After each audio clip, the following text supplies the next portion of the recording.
মেসিকে চোখ রাঙানোর ফল, গাল বেয়ে ঝরে পড়বে অশ্রুর নোনা জল। মেসিকে রাগালে তার পরিণতি কতটা ভয়াবহ হতে পারে সে নজির পৃথিবীবাসী অবলোকন করেছে বহুবার, বহুভাবে, বহু ক্ষেত্রেই। আর্জেন্টাইন সাবেক ডিফেন্ডার ওয়েন রোমান রিকেলমে একবার বলেছিলেন, মেসিকে কখনোই রাগানো উচিত নয়, মেসিকে জড়িয়ে ধরে ভালোবাসাই শ্রেয়। যদি তাকে রাগিয়ে দেয়া হয় তবে তা হবে আপনার জন্য সবচেয়ে ভয়ঙ্করতম পরিণতি। সাধারণ খেলোয়াড়েরা রেগে গেলে কার্ড দেখে মাঠ ছাড়ে, কিন্তু মেসি রেগে গেলে ফুটবল দিয়ে জবাব দিয়ে দেয়।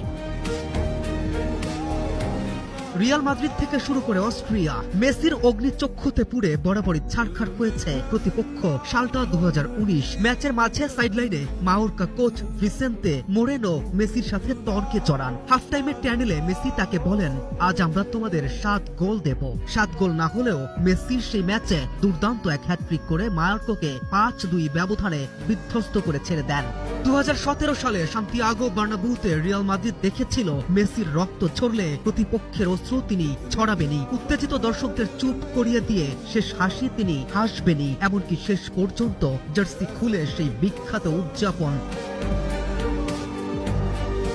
সময় গড়িয়েছে বছর কিংবা যুগ, মেসি আজও দেন না কাউকে সুযোগ। অস্ট্রিয়ার বিপক্ষে পেনাল্টি মিস করার পরে মেসিকে উদ্দেশ্য করে জিভ বের করে বলে উল্লাস করেন দলটির গোলরক্ষক আলেকজান্ডার স্ল্যাগার, কিন্তু তা ক্ষণস্থায়ী।